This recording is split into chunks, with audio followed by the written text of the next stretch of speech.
Hello everyone, my name is Nikolaos Karamichalis. I am a student in the Computer Science Department at the Aristotle University of Thessaloniki. This is the presentation for my thesis project relating to remote Arduino laboratory. The original idea was suggested by Professor Ricardo Costa of his EP institution in collaboration with Diogo Quintas, who built the original remote lab. The current version, which I will show you, is an extended version in collaboration with Professor Nuno Escudeiro of his EP institution and my supervisor, Professor Stavros Dimitriadis from Aristotle University of Thessaloniki. This is the main screen of the website, in which on the left it's the Aristotle University Art Lab and on the right is ZEP's remote art lab. We can see the differences in features on the extended and the original version, and also we can see each sensor that the labs are containing and using, and allow the students or even the professors to choose which lab they will visit.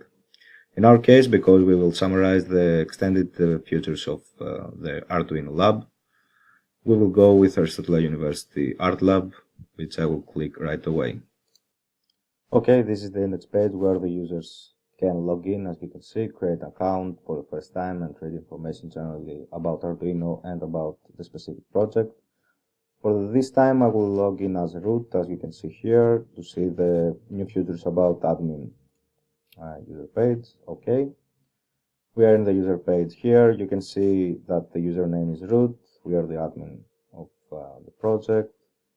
The new features are that the admin can reset all scheduled sessions by clicking reset. This will reset all the sessions from every user in the database. So the users will need to reschedule a new session from the beginning, so they will be able to visit the lab.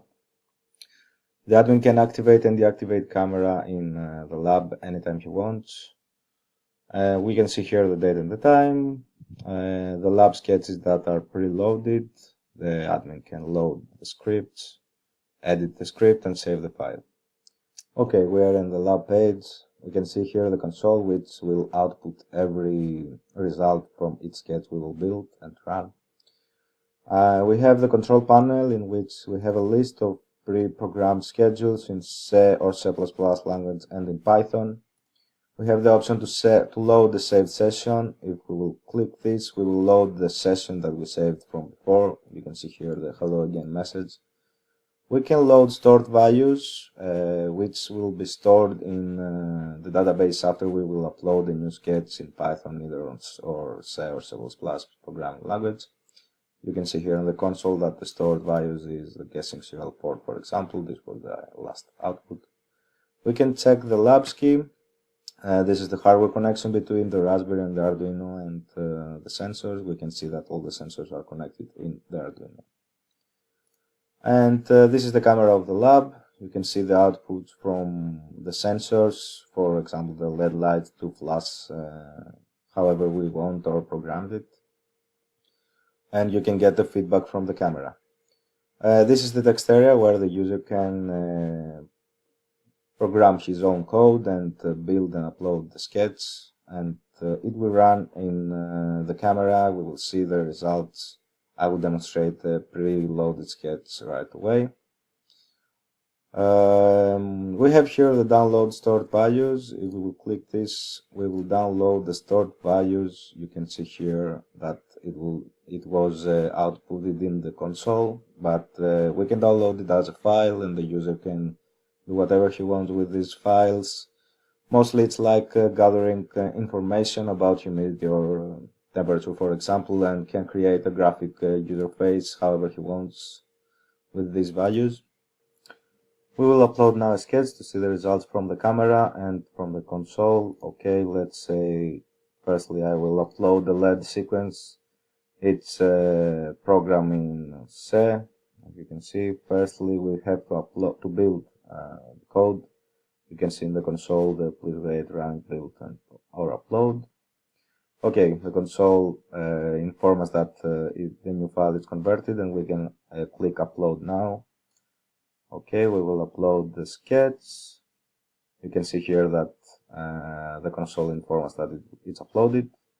And you can see in the camera the LED starting to flash depending on the code that we uploaded.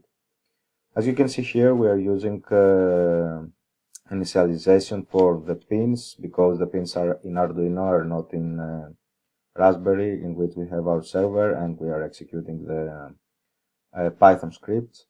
So if we will need, for example, to I will use the proximity and servo example, in which we need firstly to initialize the pins and the sensors that we will use, and after we have to execute the Python code, otherwise it won't work. Okay, so I'm uploading the new sketch. As you can see, the previous sketch is stopped, and you can see here that the motor sensor, the servo motor sensor, moved the object. So now I will go with Python, and I will say to the code here to move the object at the 160 degrees. As you can see here, the distance is 70 because the object is allowing the proximity sensor to calculate the object's distance. So now we will build the Python code.